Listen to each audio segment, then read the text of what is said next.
সেদিন গেছিলাম হলকর্ষণের অনুষ্ঠানে। সকালবেলায় খুব ভালো লাগছিল।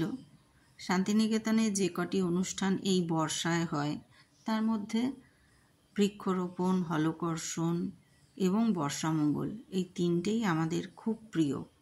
হিয়া অনেক ছোটবেলা থেকে দেখছে।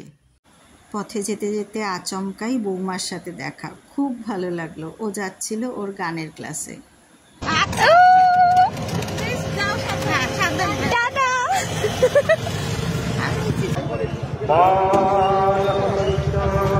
আমি দাঁড়িয়েছিলাম ও এই কোনা থেকে, আর ওই একটা বাড়ি আছে।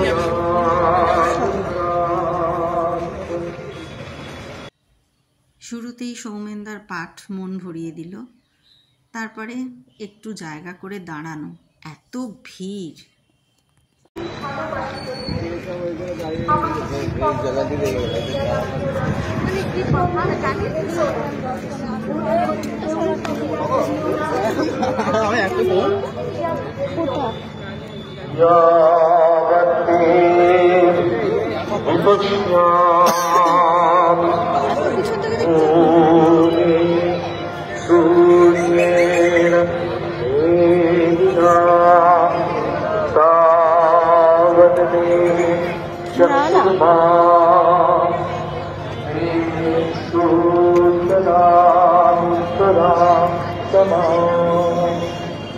বর্ষাকালে যা হয়, হঠাৎ করেই মেঘ, হঠাৎ করেই বৃষ্টি।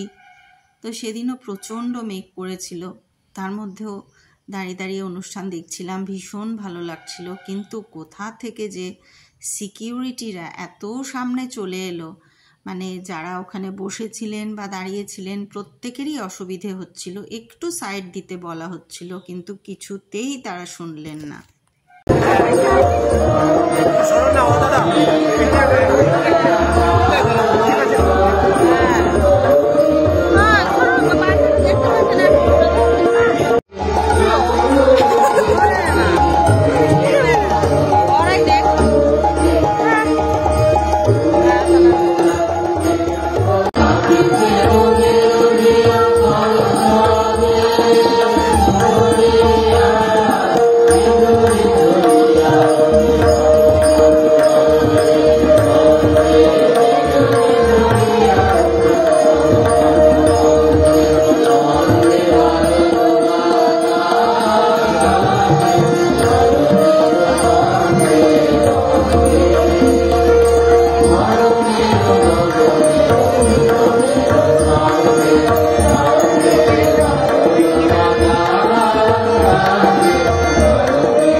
প্রতিটি বিভাগের যৌথ সহযোগিতায় একযোগে এই পরিকল্পনা রূপায়ণ করা হবে।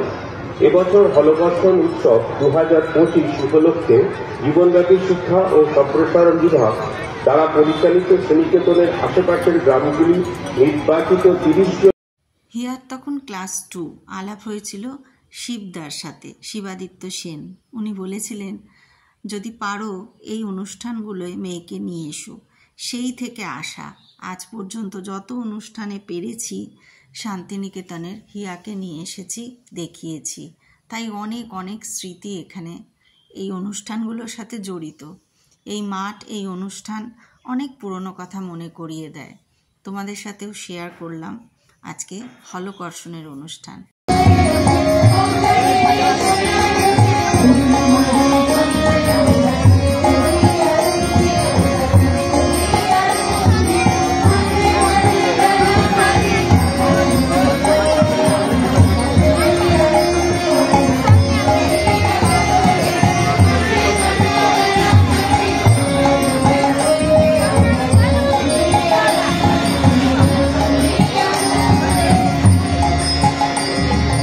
শান্তিনিকেতনে সারা বছরই এরকম ছোট বড় অনেক অনুষ্ঠান চলতে থাকে, আর সেই অনুষ্ঠানগুলো দেখতে এত ভালো লাগে কি বলবো।